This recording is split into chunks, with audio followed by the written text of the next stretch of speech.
Well, looky here. You are listening to someone who is bold, authentic, diverse, unpredictable. Baby, I am unapologetically Ramon, and you have entered my zone, the QB zone, baby. Hello, somebody.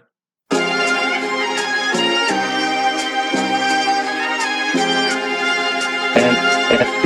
and and there's no objection.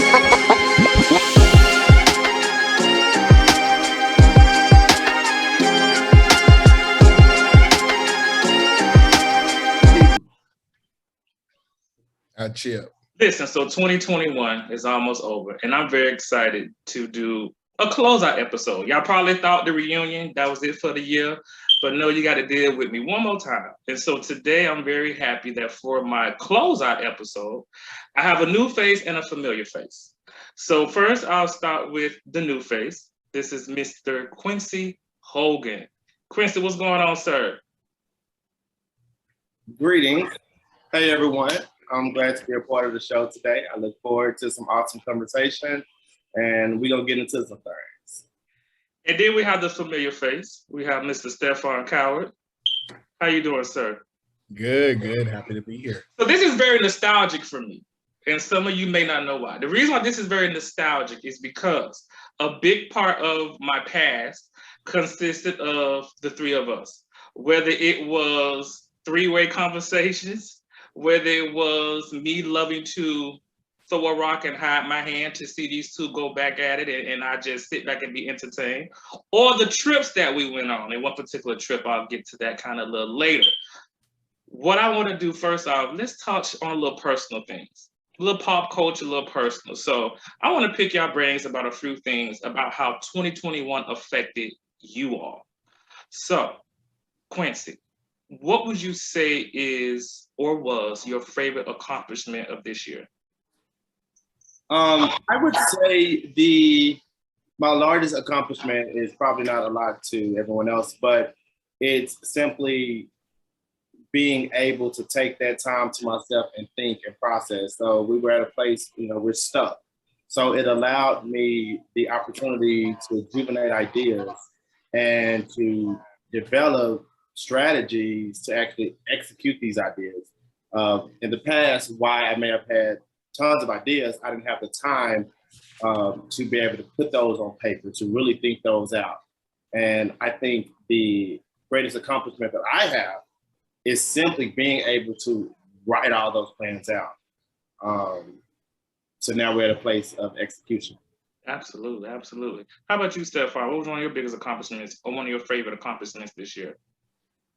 For me, it was just like trying to build community and starting to connect with different people and starting to see an ecosystem develop with everybody has these great ideas and the ability to accomplish in them, and just seeing how all the pieces fit together to try to go after some more ambitious goal that I have. So it's like seeing all these people connecting has been like the best part of this year. I would say for me, my biggest accomplishment was healing. I think that, and we've talked about on previous episodes, so I won't go into it, but just going through a lot of things these past few years that made me disconnected, emotionally, mentally, and spiritually. Made me disconnected from life and certain passions that I had. And so I think just becoming reconnected with those things, I think doing this podcast helped. I think that the people in my life helped. I had an episode where I talked about therapy and mental health. So I think that healing has been a big accomplishment for me because for a while I felt like I was stagnant in it. And I feel like I'm such a control freak and I couldn't control the process of the journey. And so once I submitted to it, I started to see certain things fall into place and to see that I'm ending the year in the best place I've been in almost 3 years. For me, I'm excited. It's been a while that I've looked forward to the year to come. The last 2 years I didn't. This is the first time in a long time that I've looked really forward to the year to come. And I'm grateful for that. I'm grateful for that. Reconnecting with people that I haven't connected with in a long time was what I considered a blessing. And so, yeah, I'm excited for what the future holds. What would you guys say was any regrets? Did you have any regrets from 2021? I give you a second or two to think about it. Any regrets from 2021? For me, I just feel like if there was a regret, is that things that I did not prioritize, like, that self-care in my life. I was just pushing myself to go on autopilot, just like with everything, the storm going around me. I'm like, I just got to keep pushing forward. And I needed to be a lot more balanced than what I was, because I was completely out of balance. And so it's like, you neglect things in your personal life that you should be taking care of. And then I'm like, when you look back, you're like, I could have did a better job of that. And I can personally say that, focusing on mental health, focusing on physical health, those are things that I should have done better at. But I'm looking forward, next year doing those type of things. But yeah, you live and you learn. Absolutely, absolutely. How about you, Quincy? I have several regrets. I'll say one of the biggest regrets is simply not investing in the right stocks that I should have invested in that are booming right now. So I really wish I had a head start on those. I'll say one of the second regrets is I recently lost my sister. So I think that I wish I would have communicated more on the business side of things with her, so that I would be able to manage her estate more properly. The third thing that I would say that I regret would be not investing in the continuation of my education. That's something that I tend to postpone, and I should definitely pick it up and just move forward. Okay. That's interesting. That third one that you said, it reminds me of previous conversation. So I think that's dope that you viewed your educational goal in that way. That's awesome. For me, oh God, I lack patience at times. So I think that just being impulsive, you may, making some decisions you probably regret in regards to maybe the company I kept or how I dealt with certain things that came up that might have affected me emotionally or mentally or even spiritually. So just working for me, I would say just some coping mechanisms would be some of my regrets. Definitely some of my regrets.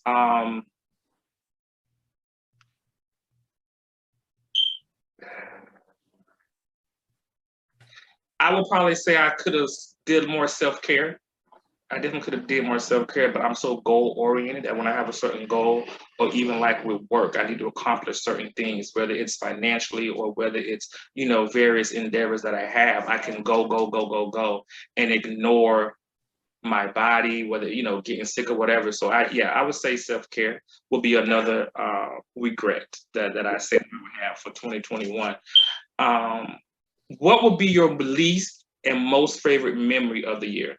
Hold on, before we move there, I want to reflect on something that you just stated. I want to see if, you said self-care and you said coping. So I want to see, do you feel like now do you have the tools to cope better? Like, you said you wish you would have coped with things better. Do you feel like you had those tools then that you have, or you didn't have them then and you have them now? I felt like I had the tools, but because I felt so weighed down from a lot of the things that was on my plate, that I just lost the motivation to care. And so that caused me to neglect myself, thus, making some bad coping decisions. I definitely think that hindsight is 2020. And so realizing I have these goals, personal goals, emotionally and mentally. And I know that if I do certain things, or that if certain things are not in place, that I can accomplish these goals. And I look at it from also the standpoint of we eat daily because we need to feed our bodies. So I need to do my mind the same way. And so I'm very cautious that every day it's going to take work. Every day I have to feed my spirit and my mind as well as my body. And so if I can keep my mind focused on that, that allows me to react better when things arise. And it's more prevention measures for me, but that's what I felt like has benefited me closing out this year. Got it. Yeah. Of all the memories, everything we've gone through this year, what would you say is your least and most favorite memory? Least favorite, of course, would be the passing of my sister, right? The most favorite would be the launch of Q Reed, which is Quality Real Estate Investment and Development. So launching that business has created additional opportunities for not only me, but other millennials and young people of Black and Brown who don't necessarily know how to invest in real estate, but definitely want to make some passive income. So by the use of real estate, I'm assisting others in investing and teaching them how to make their money work for them.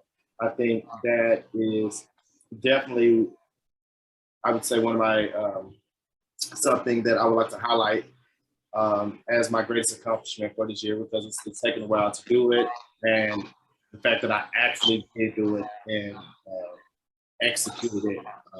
I have investors, I have a great support team, and I'm looking to see it grow in the future.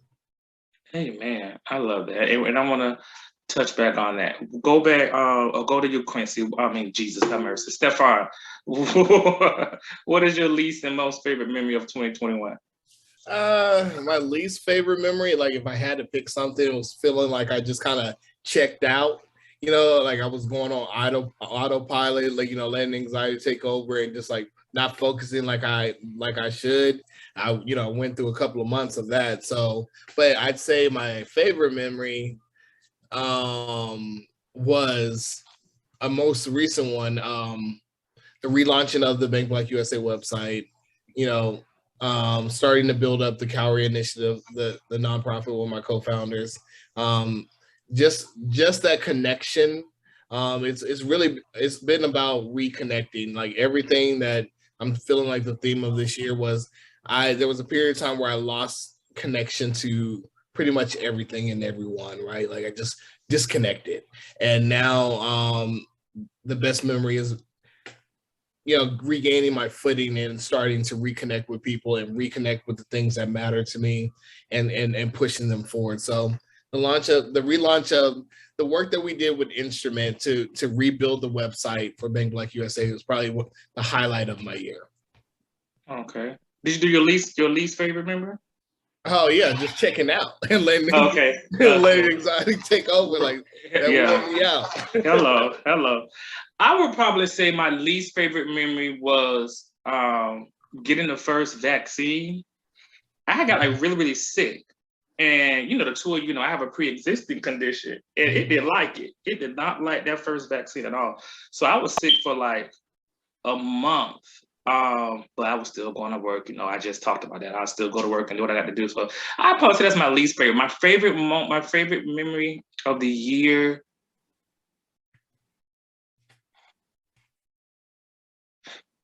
I love to travel.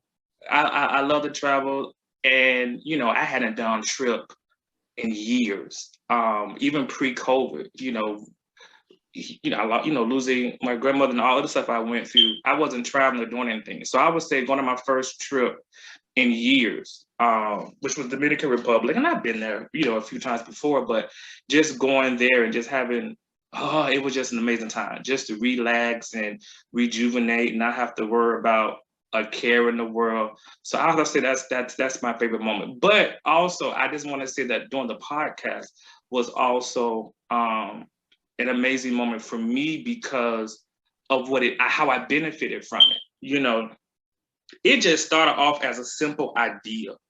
And I'm gonna go back to something. I'm glad Quincy's here because I do believe in giving people I'm not gonna do this. I believe in giving people their flowers. So years ago, when I first wanted to be a writer, I knew I wanted to release books, but I just didn't know how. I doubted myself as far as, do I even know, am I gonna be capable of doing this, right? And I had mentioned wanting to be a writer, but this was the first time in a conversation with Quincy that someone actually took the goal that I verbalized and was like, well, here's a plan. This is how you should do it. And I remember him telling me that I should take, kind of similar to Zane, start a website, post like, because at that time I was doing short stories, post a short story or whatever on the website and grow it from there. And that just opened the door for, I've done 4 books. I plan on releasing my 5th and 6th one this year. That has grown into a blog that I've expanded in a variety of ways. And so I have always, in conversation interviews, given you credit for that, because I don't know if or when I would have even pursued that goal, because usually when I mention the goal, people say, oh, that's good, or, whatever. But he actually was like step by step, and it lit a fire in me. So when I started, I wanted to do the podcast. In my mind, it wasn't really a podcast. It was just small little episodes that I was going to put on IG just to talk about certain subject matter in an upcoming book. And then I realized that the conversation, how people would engage with me in my Facebook group, I should maybe expound on that, because people typically love to have conversation with me. I love to be a little controversial, to ruffle some feathers. And so I thought, wait a minute, if I can bring in people that I enjoy having conversations with, and these people are specific to the subject matter for the episode, this could be great. People could relate to it. And so I said, okay, kind of doubting myself, but this is new territory for me. We're just going to do 10 episodes. And so then one night I'm having a conversation with Stephone, and he was like, well, you should post an episode a week and record the whole season ahead of time. And why do 10? Go to 20 or whatever. And then it ended up being 24 because I got so inspired throughout the season. I started to do special episodes like this. So I definitely feel like when I look back at my story and my journey, both of you have had a very important role. And so I definitely want to thank, I've thanked you before many times, Stephone, but Quincy, I definitely want to thank you and appreciate that, because I don't think we ever even brought that back up, even though, you supported me once I started being an author and stuff, but I just never told you how I appreciate that conversation. And that conversation still stuck with me to this day. And I know one thing I said to Stephone a lot of times is, I've always liked how you have a goal, or whatever comes your way in life, Quincy is going to find a way to either push through or to accomplish it. I've always looked up to that. I've always felt like you have, well, I may be hesitant and maybe lack a little faith or whatever.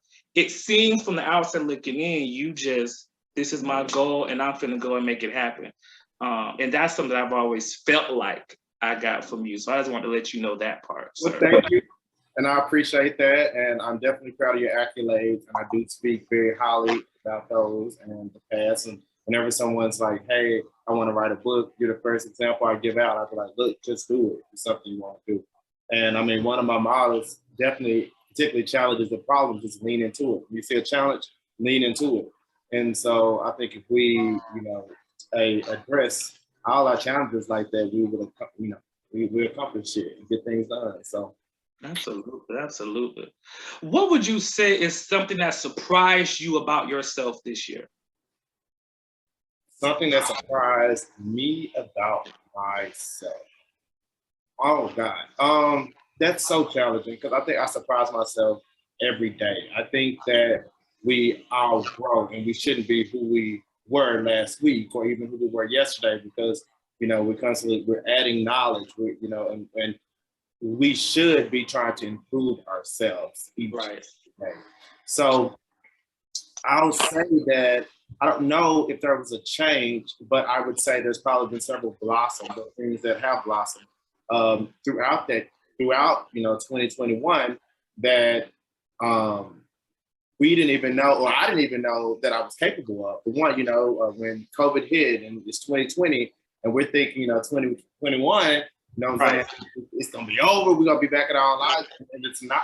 So how do we adjust to that? And I think that I love the adjustment, not only for me, but apparently there's tons of people, because there's a lot of companies that are, low staff, and people have quit the everyday workplace to try to achieve their dreams of being entrepreneurs and et cetera. So I think that my accolade, or my I don't know, what I blossomed into is the entrepreneurship on a full-time scale. And I think that a lot of people's doing that. So I think that's pretty coming out. Absolutely. That's exciting. I'm happy for you. How about you, Stephone? I say what surprised me is leaning forward into like talking to people publicly. Like I like talking to my friends and like people I'm close with, like, on my own, and having my fun conversation, my crazy conversations. But this past year, I mean, kind of started a little bit last summer, but having to push myself to say, okay, sometimes you might have to have conversations like this on camera, on video, or doing something like that. I'm very highly self-critical. I pay attention to everything that I do, and I'll pick it apart. But like, making myself do stuff like this surprised me. I'm like, okay, I'm not bad at it. Like, I can kind of do it. Like, obviously opportunities for improvement, but at the same time, I'm like, okay, this is not so bad, because otherwise I wouldn't be doing any of this kind of stuff. Not at all. Absolutely. If you know me, I'm like, I'm good. I'm good. Right. But yeah, like starting to speak publicly about stuff and share my thoughts in a way, like, whether it's written or, video or, whatever, like that I've surprised myself there. Okay. So I love Whitney Houston. I don't think that's the secret to neither one of y'all. But one of my favorite songs by her was from her last album. And the song is called I Didn't Know My Own Strength. Mm-hmm. And so I would say for me that surprised me about myself was realizing my strength. Because I would say one of the things I hated is when I was going through, and certain people in my life would say, oh, but you're strong, but you did that. I don't want to hear that shit. That doesn't help in this moment. But when you start to hear it constantly, you step back and say, well, wait a minute, let me kind of see myself through others' eyes or whatever. So yeah, just health issues, dealing with emotional, mental stuff, still going to work, still pursuing these goals, having moments where I doubt myself or wanted to give up, or should I even try, because I feel like, will I have a second chance at XYZ? Or do I still have it in me to be that go-getter that I once was, right? And so I think part of that was checking myself when I needed to be checked, because I can let that self-doubt like consume me, or just think too much. And one of my line brothers said something to me, I was gonna say something slick, but one of my line brothers said something to me where he stated,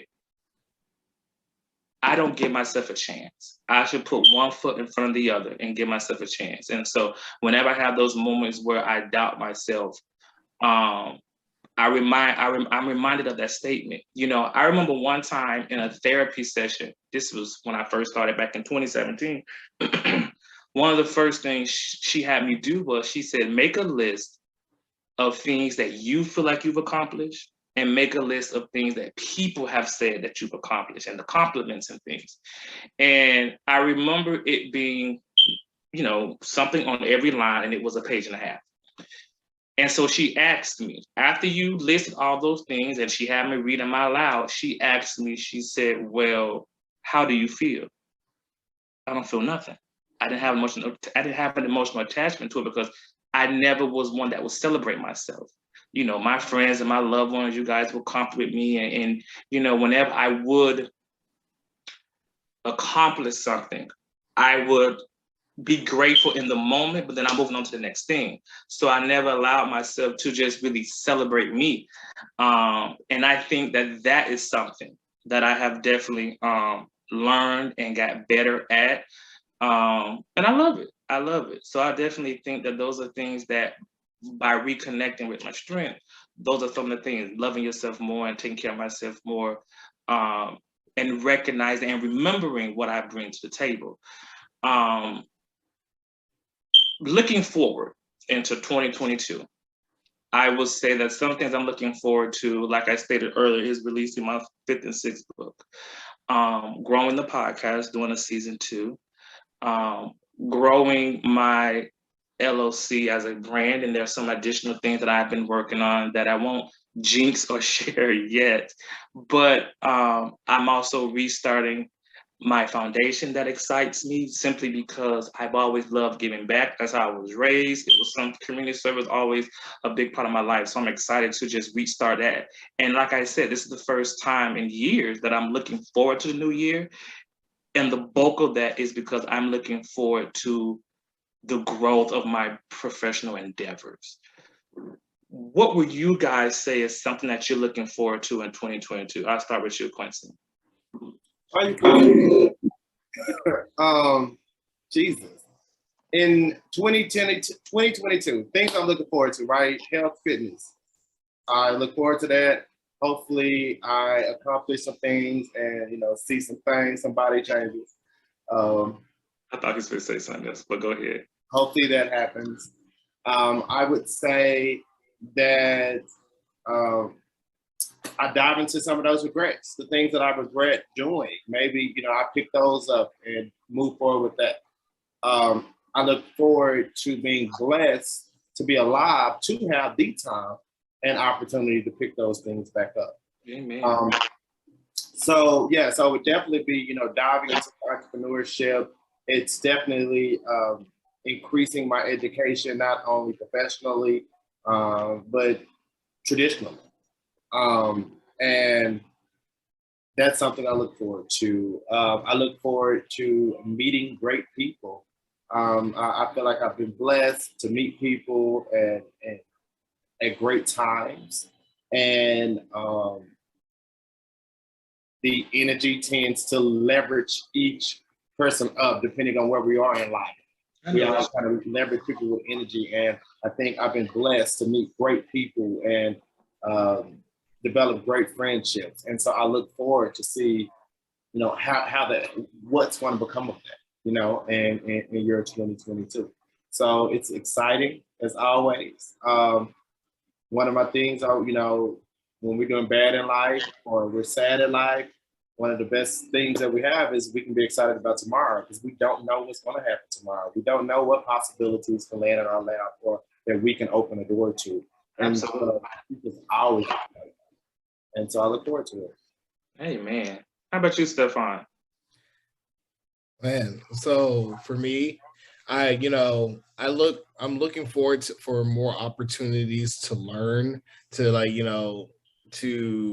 I like to be a student to what's going on, just so I can soak in that knowledge. But I really want to find a way to push myself more beyond my limitations. And most of what I've learned is that those are really limitations that I self-impose, whether it's intentionally or unintentionally.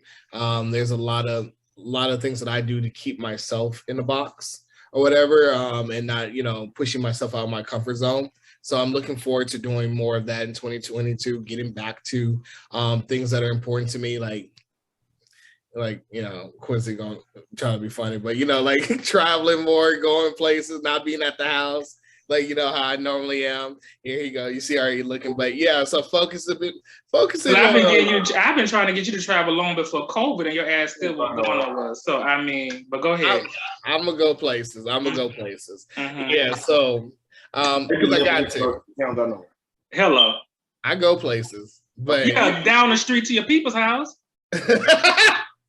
Anyway, I'm gonna focus up on, prioritizing, getting stronger mentally, focusing on that, getting stronger physically, putting that stuff back together, and really seeing where the Calorie Initiative and a lot of my content creation endeavors go this year. I'm really going to push myself, more. So it's gonna be an interesting year. A really man.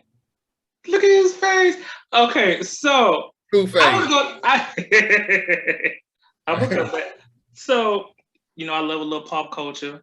We talk about it sometimes when we have our little side conversations. So I'm just gonna throw some things out there to y'all and just, give me your honest opinion. Favorite song of the year? Ooh. Starting with you, Stephone. I'm not the best with songs, but there is this song that I like by Bia, Whole Lot of Money. Mm-hmm. And Nicki did a remix to A Whole Lot of Money, and I like that song. Okay.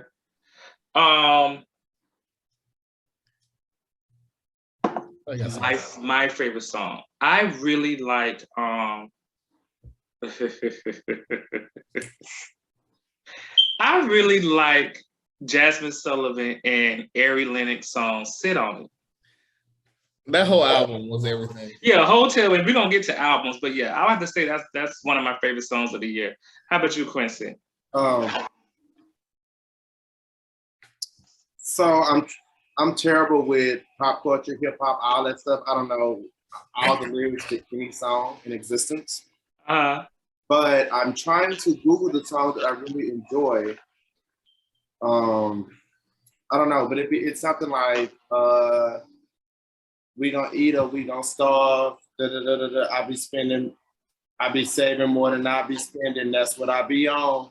It's like Megan Thee Stallion, but it's basically the song that's about bringing up the people that's around them in their circle. And Okay. How about your favorite album of the year? I don't know. I don't know no album. So for me, my favorite album of the year, I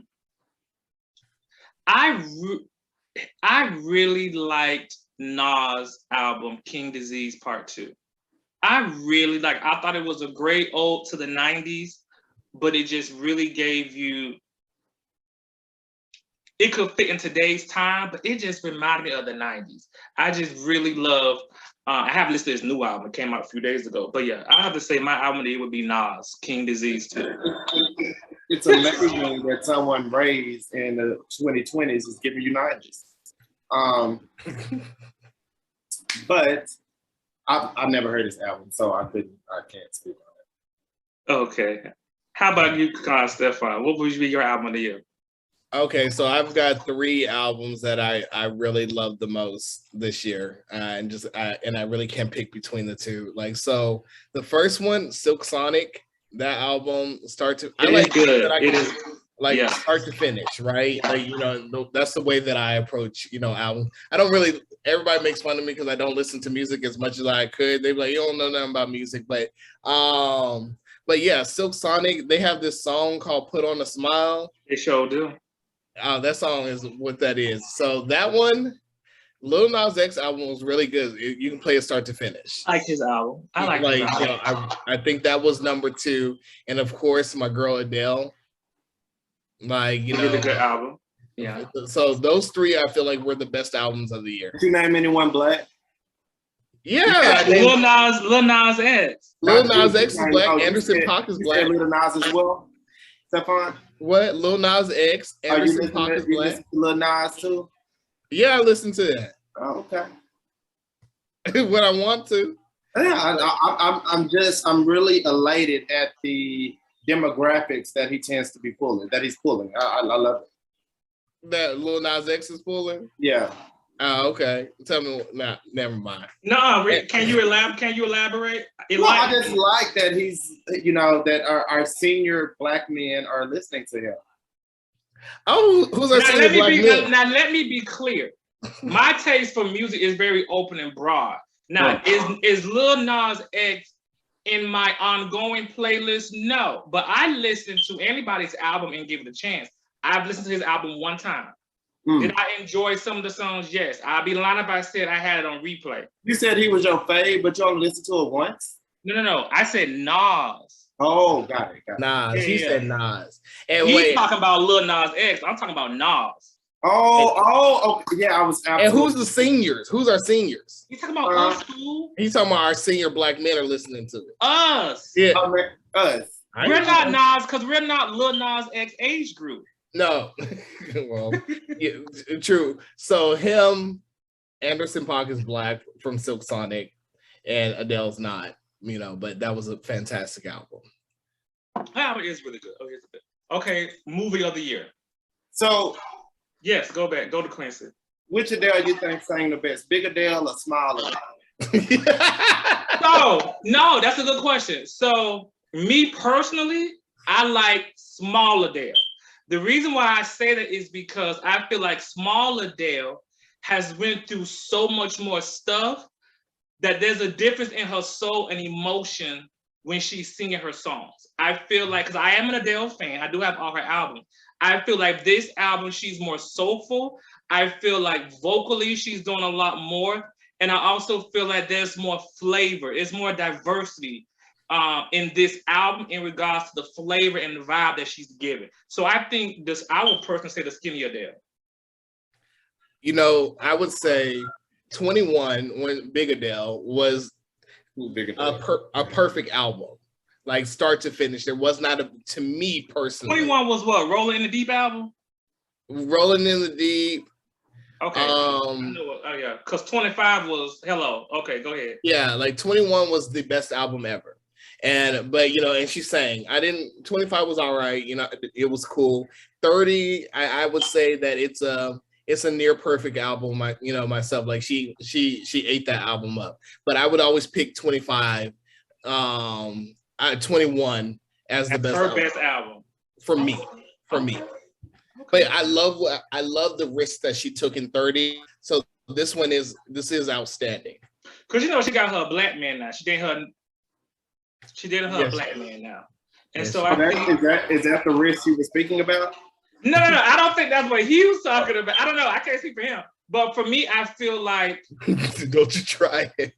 I feel like this man of color probably, help give her a little more stilo, a little more mojo. That's why you said this song had more soul. It did.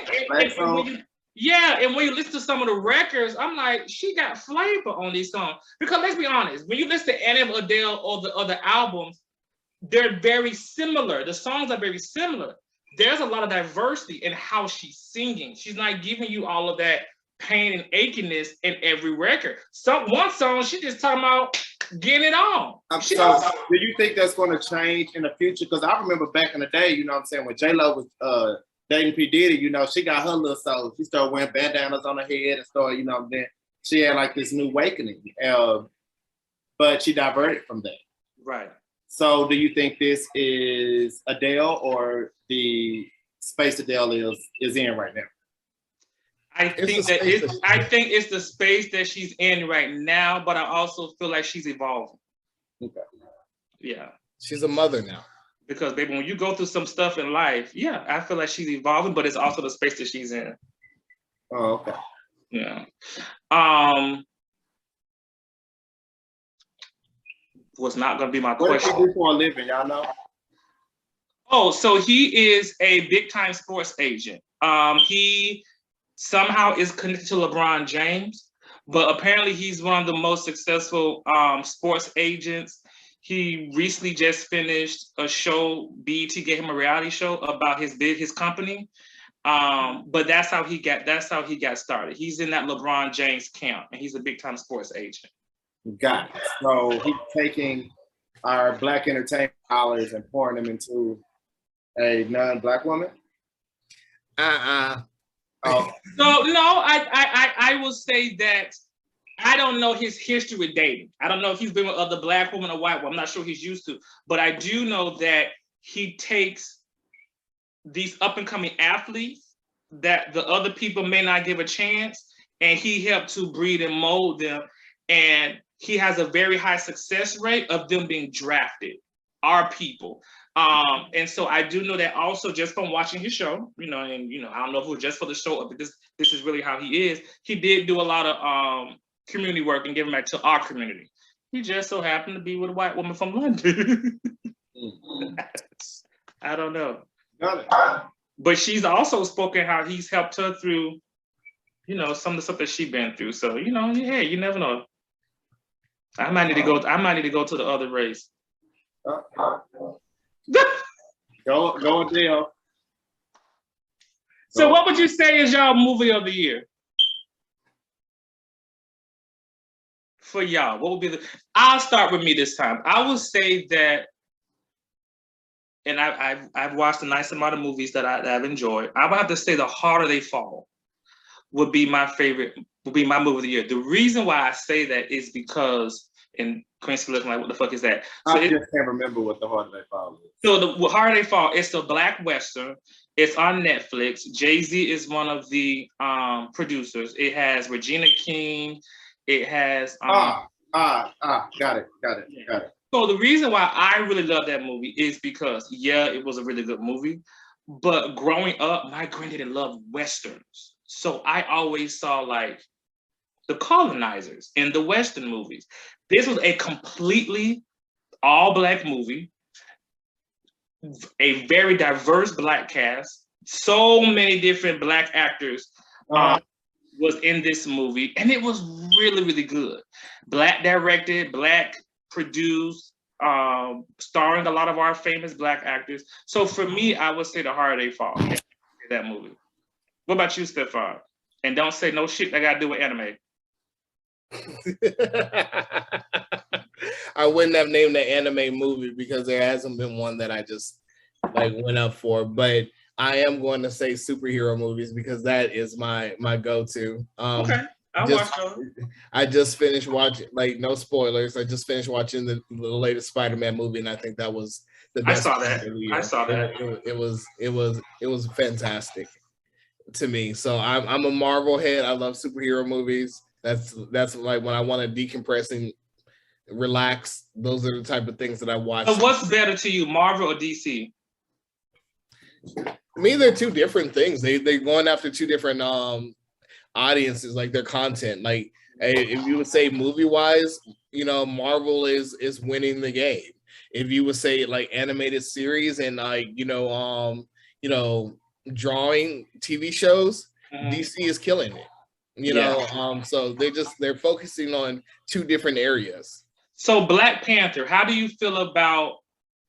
There are some people that say they want them to recast T'Challa, but then I'm not sure if you read up on it, but they took his sister, which I can't think of her real name. They took his sister, and now it's centered around her, and she's kind of taking on the Black Panther. What is your views on that?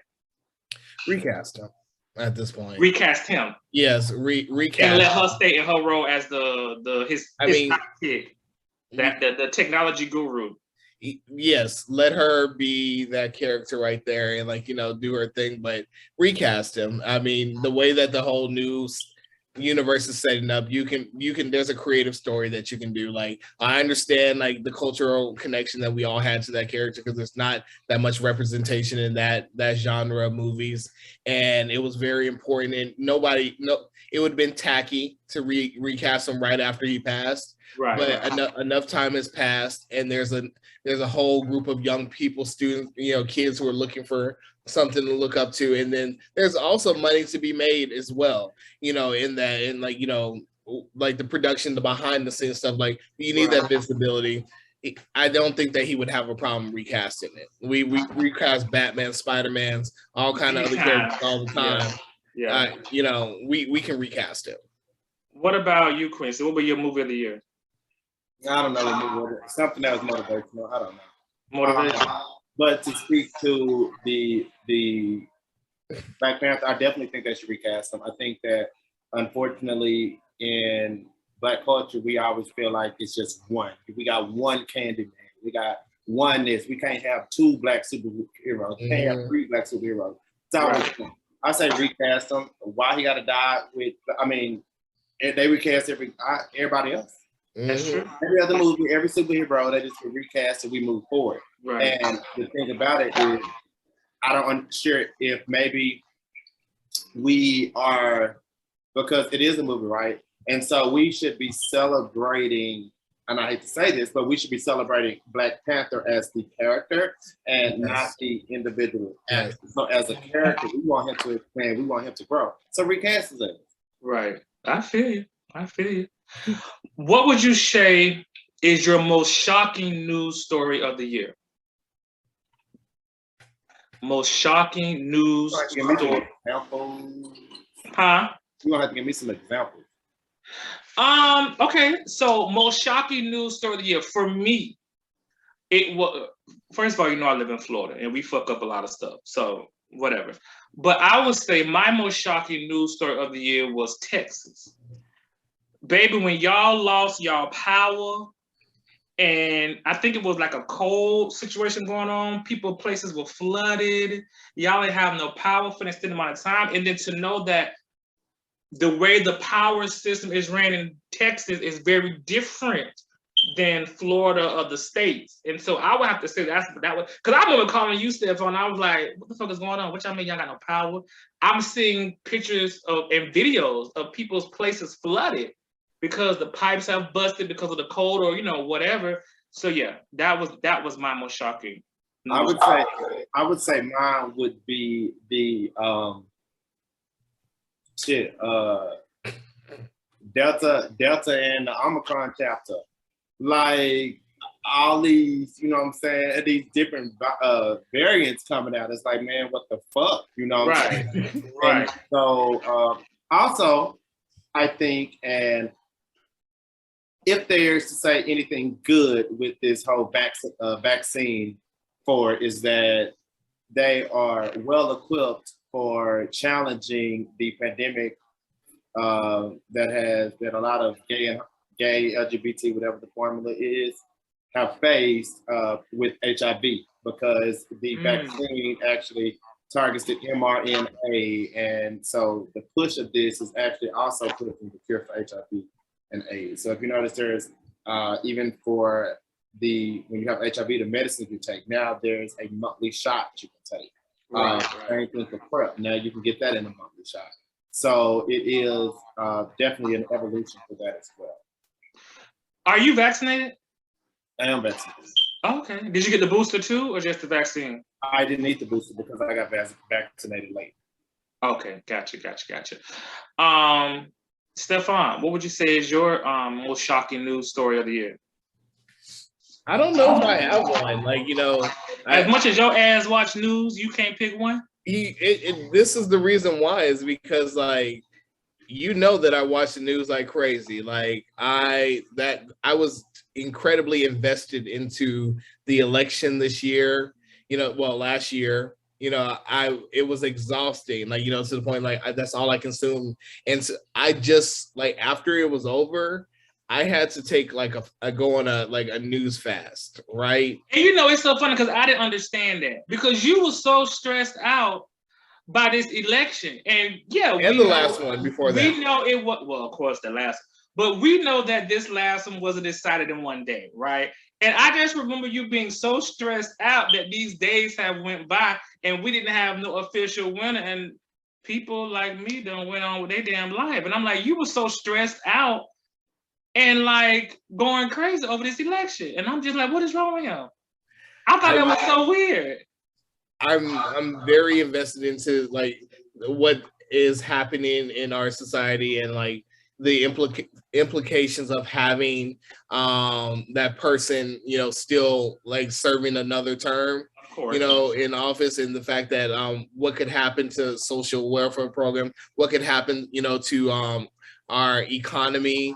And I felt that it was giving a rise to a lot of foolishness. And like, foolish people thinking that they now have a platform because they have a vehicle, to surround themselves in. So for me, I did not know if the country, like what the country would look like if it was another 4 years of that. And I said the Capitol getting fucked up. I think that was a shock. Yes. Oh, yeah. That's the one. If I had to pick one, I'm just like, y'all really let that happen? Because I didn't know that was possible. You know what I'm saying? At all. Because I know that's not possible. Right. I was so shocked too. Because how they look like us, baby, they just shot us when we tried to cross the street. Because I went out there. When I was out there and we protested. Them guys came out with their big old machine guns, standing out there like, do not cross that line. Yeah. Like, And do not cross that line. These colonizers were able to go all the way inside. That's crazy. Yeah. If you was there, would you have taken that opportunity to run in a little bit? No, ma'am. I would have been all up in there. I would have scared. I'd have been scared to get shot or tased. I'm not crossing the street. Nope. I'm good. All up in there. I'm good. My next thing would be, who is your couple of the year? We're talking about pop culture now. Who is your couple of the year? So for me, I'll go first on this one. Mine is Harry and Meghan. When they did that story, here's the reason why. When they did that interview with Oprah, and they went into detail about the stuff that they went through, with the monarchy and in the palace, and just how they chose to leave that situation. And what I thought was so amazing is that you have this white man, this colonizer, this white man, who gave up his heritage in a way, gave up what he knew best for this woman of color. You had Tyler Perry, who paid for a Black man, who paid for the security. You had Oprah, a Black woman, who helped put them up in a residence until they, got there where they reside full time. For me, just that level of transparency, because this is his family, this is what he was born into. Would you not be scared to just get on national TV and be honest about because I feel they could have been even more honest. I feel like they hold back a little bit. But I guess for me, just how he covered her and upheld her and put his family first, his immediate family first, his wife and kids. For me, just that, I felt that was courageous. And I liked, like I said, the transparency that they had. So for me, that's why I chose them as as my couple of the year. But I am intrigued to hear your feedback, Mr. Quincy. Okay, on my feedback.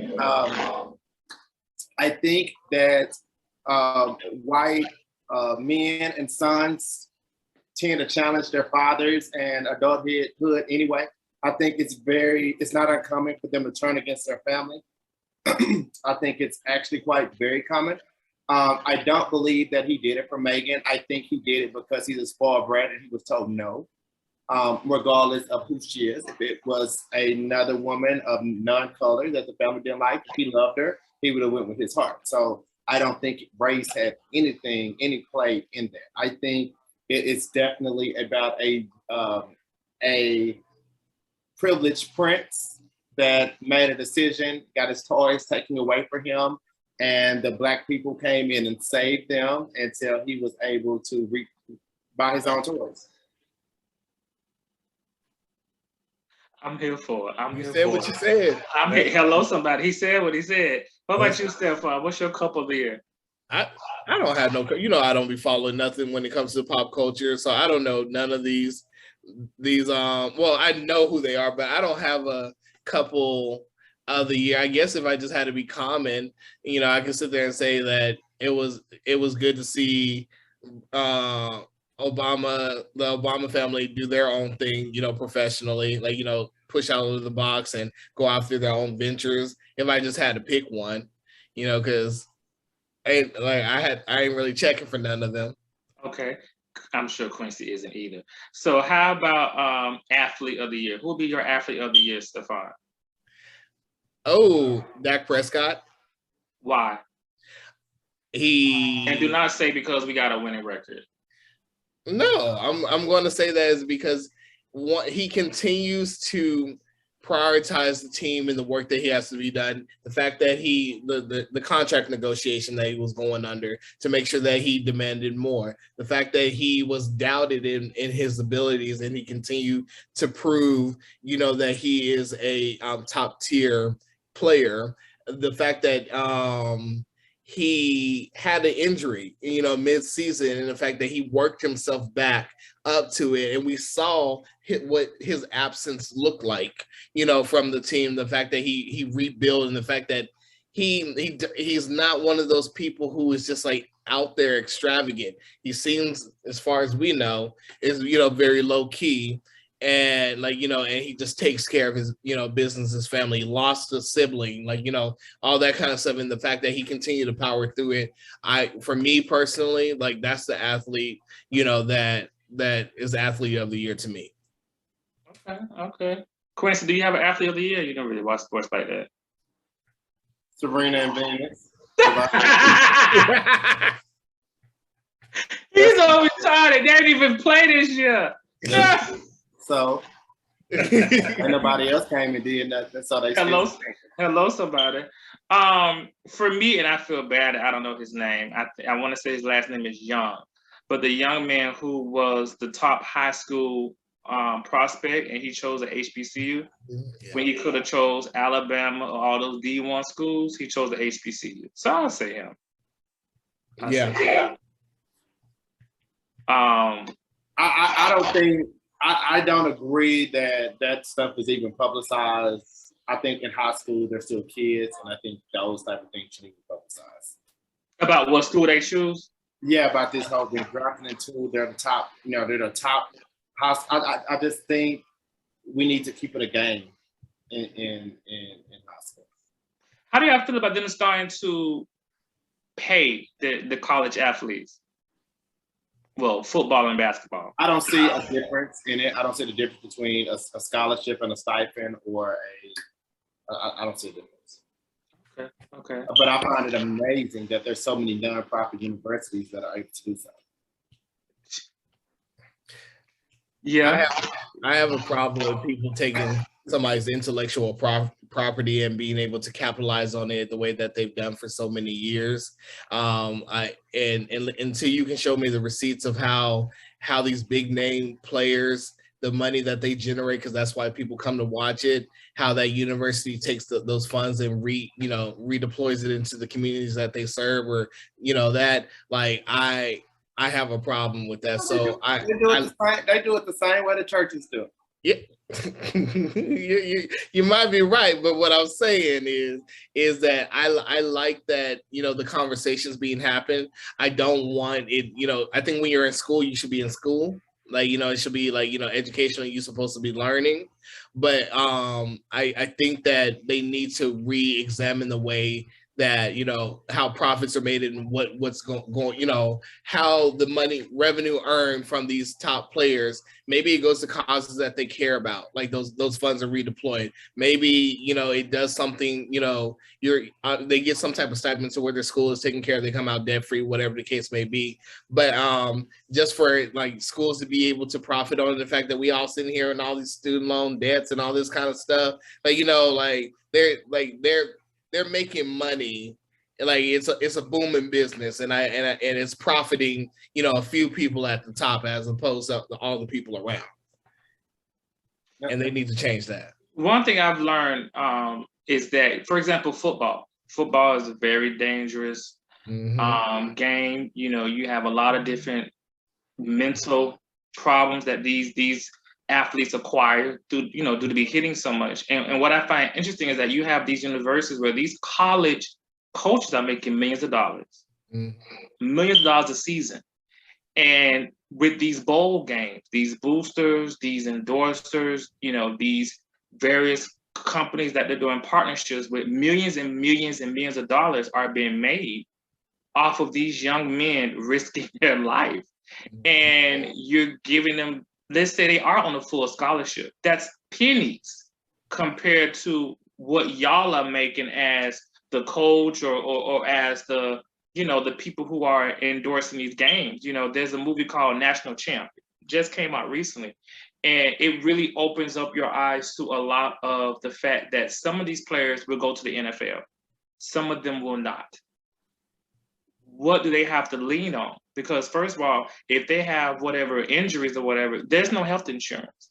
But you got these coaches making these millions of dollars, You know, this is a billion-dollar industry when you think about all the bowl games, the amount of money that's made off of the national championship, and you're going to have a lot of these players that if it wasn't for them, these respective schools would not be in these bowl games or national championship, and they're going to walk away with nothing. And so I don't necessarily think that maybe they should necessarily get a salary or paid, but I do know that they're able to get endorsements. For example, you had LeBron James' son, who decided that he's not going to college, he's going to go to the D League. And he has an endorsement that he's able to get now. You have Master P's son, who's about to go off to college. And because players are able to acquire income, he signed a multi-million-dollar endorsement deal. So I think that it's a sticky situation. It's a sticky situation because once again, is this going to take precedence over their actual education? Because if you get hurt, what you got to fall back on? If you never finished college or you never got education. So I think it's a sticky situation. Now, I did say at the beginning this was very nostalgic for me. Okay. One of my favorite memories with y'all three was Conclave, 2011. And I, to this day, and it's 2021, I take pride in laughter because of Quincy. Although it's at Stephone's expense, and I know Quincy probably looked like which story I'm about to tell. Certain ones I'm never going to tell, but I love picking at Stephone because this story excites me and makes me laugh so bad. Now, mind you, this is 2011. Although me and Quincy and me and Stephone have been friends for a few years, this was the first time we had met face to face. Quincy and Stephone have been friends for years, way before this. They both in Texas and right? So Conclave is over. My flight leaves Sunday morning. Me being the nice gentleman, I asked my friend Quincy, could he take me to the airport? So I catch my flight. Without hesitation, he said yes. Hours go by. I'm skipping some details. That's none of y'all business. Hours go by. It's time for Stephone to take his flight back to Texas. And he assumed, is the word I'm going to use, that Quincy was going to take him. Quincy told him no. Quincy told him, I'm paraphrasing because I was in Florida by this time, you got to find your own way. Stephone was so bothered. So bothered. Oh my God, he was so bothered. Y'all, I'm going to tell y'all this, and he'll forgive me. He was in the cab. He had to call a cab. And he was in the cab going to the airport, venting to the cab driver like he gave a damn, and was even crying when he was so bothered that Quincy took me to the airport, but told Stephone he got to find his own ride. First of all, Quincy, I want to thank you because this is 10 years later, and I still find great laughter. You know, they say laughter is great medicine. I still find great laughter in this story. Stephone, however, you was very bothered by that months later. And I still took pride in. He's actually still bothered by that. I think he is. Because every time I mention it, it like takes him to a place. Mm-hmm. Stephone, unmute yourself. I can tell you on mute. Come on in the room. What would you like me to say? All right, so actually, Stephone's flight was only an hour after yours. So he should have been in the car with us. Okay. So Stephone called me on the way back from dropping you off, saying he needs to go to the airport. I'm leaving the airport. To come back. Yeah, he want me to come back and drive him right back to the airport. And I'm hungover or still drunk at this point. Yeah, because we never slept after that party. Right. Secondly, Stephone chose to disappear the day before. So Stephone was not around. to give his time to even jump on board with us going to the airport. He randomly calls on my way back from dropping you off saying, I need to go to the airport. No, where you been? At the hotel. Well, you chose not to hang with us the day before because you were ashamed about your previous activities of the weekend. Oh, okay. And okay. y'all, So my first book is called District 69, the Crimson Edition. Y'all can read about that in that book. That story is in that book. It's called The story is called, well, I ain't gonna tell you what the story is called, but it's in that book if y'all want to find out what he mean by his, previous escapade. No, I just said, yeah. So no, that was it. I'll definitely, if I was in a position that I didn't feel like it was unsafe for me to continue to drive, I definitely would have made sure that Stephone made it to there. However, I didn't feel that I had that ability because I felt like I was already driving on a freeway. That's interesting. Okay, well, that's that. That's that. Stephone, you got nothing to say? I ain't gonna say nothing. I ain't gonna say nothing. Another one of my favorite moments from that week, and I'm picking my words because there's some things that nobody business. Remember when we went to a specific event, and I came back. This is hours before you took the time for it, and I had you thought it was blood. Mm-hmm. Do you remember that? Yeah, you had red Nesquik all over your body. Okay, so we went to an event. You either had to use chocolate whipped cream or strawberry Nesquik. Wait, like he said, Nesquik. I chose strawberry. Why? That's none of y'all business. But what is so funny is you thought it was blood. I did. And I was standing over you. Nah, you weren't standing. You didn't get that close.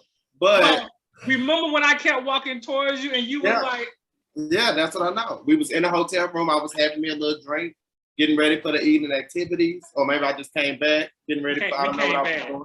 Yeah. But I was sitting there and you popped in and it was a little dark in there. And I looked at you and you got red all over you.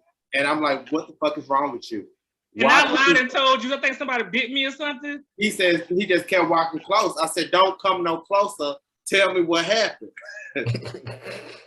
And so you just started laughing by this point, but you still getting close. And I told you, get in close, I'm gonna fight you because I'm nervous about what's going on. I don't know you could have killed somebody and I'm the last person. Like, I don't know what's going on. So I acknowledge you. I see you. Let's talk about it with the social distance and talk about it. When I tell you that was so funny. That was really, really fun. Oh, that was so funny. I remember hearing y'all yell. Yeah, and he was just so yeah. Oh, that was fun. That was fun. I have a few good fun memories, but like I said, ain't nobody business. Cause baby, I remember that New Orleans trip. I walked in my hotel room, baby. What's going on? Listen, Stephone, what would you say is?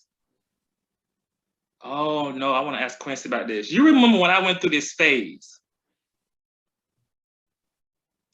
But we would be out and I would faint. Yeah, you kept passing out everywhere we went. We talked about this, I think, on the reunion episode. But continue to drink.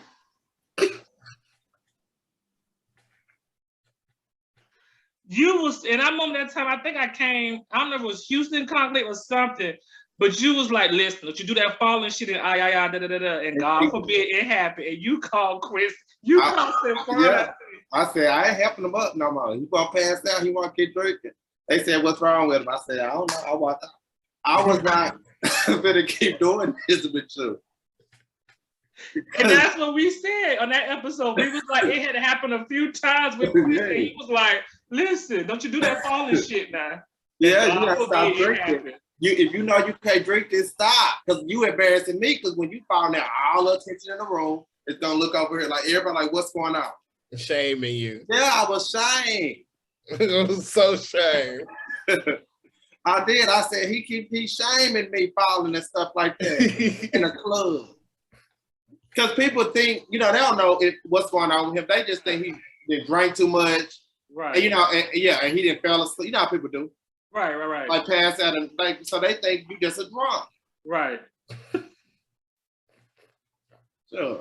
Hey, when I tell you, Quincy was so over that. Oh my God. I was mad. I'm trying to dress up in my beatest linens and stuff and look good. And I pick somebody up off the floor. Yeah, pick somebody up off the floor. You the help. Hello, somebody. Oh my God. You ain't no light, nobody. Right. I wasn't.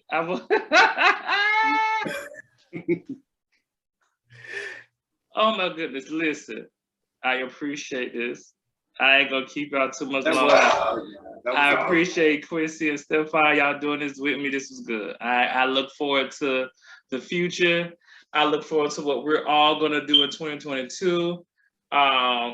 I look forward to continuing to reconnect and just support each other. I appreciate y'all. I love you guys. I've enjoyed this. We should definitely do it more often. Absolutely. Hope to see you guys in person soon. You'll probably see me before you see Stephone because he don't travel. He don't travel. I don't know what he do. But Hey, that's one thing about it. I travel. Well, last time you went somewhere? Tell that lie. Huh? Tell the lie. I was just down to Central Texas recently. Is that the shirt I bought in Texas? Nah, you didn't buy me this shirt. I bought you a shirt with Biggie on it. You didn't buy me this shirt. Well, that's what you didn't buy. I did. I bought you a Biggie shirt. Who bought you that shirt? I bought you a Biggie shirt. Who bought you that shirt? I buy my own clothes. I always have, I always will. You ain't bought me none but that. I did buy you something. I remember them old pants from, it wasn't even Express back then. It was structured out of that structure box. I bought you them jeans. Where they at? Gone. Where they needed to. I should have never got them. Yeah,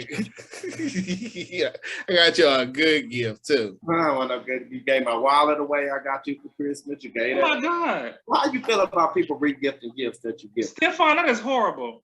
I don't know why he's saying that kind of stuff. Didn't I give you a Sean John wallet, or you gave me a Sean? No, you gave me a Curious Sean John wallet. I know that you re-gifted. Somebody gave me a Sean wallet. He gonna give it to me for Christmas. Why would you? Sean John wallet. I got it. I would give him stuff throughout the year. So then you're gonna give him a re-gift for Christmas? Nah, it wasn't no re-gift. Where you got it from? Where you got it from? Work pot, the work exchanges. Them gift exchanges. I bought it. Yeah. I bought it. You ain't bought it. I know you lying. You ain't bought it. You sound like a lie. That's one thing about me. I bought it. He ain't bought it because he ain't bought it. It still had Curious wrapper paper on it. He ain't wrapped nothing up. He retaped it. But I went in my trunk and got it. You hear your gift? Yeah, Curious. I bought you a good, thoughtful gift. I think honestly, I think that he just got an extra and then he gave it. No, I bought you cufflinks. Yeah. Yeah, I think there was some extra cufflinks. Professional corporate America. Sean John was not professional, and it was not my brand. But it worked for what you had going on. It did. I never used that wallet. Oh my God! That's one thing about it. We can keep going, but I guess we cannot. Yes, and y'all could. I love this. This takes me back. I love this. Thank you for this. It was great. Absolutely, I appreciate it. Well, that's it for the zone today. We are officially shutting it down. Thank you guys so much for tuning in. And until next time, remember this. You cannot break a person who gets their strength from God.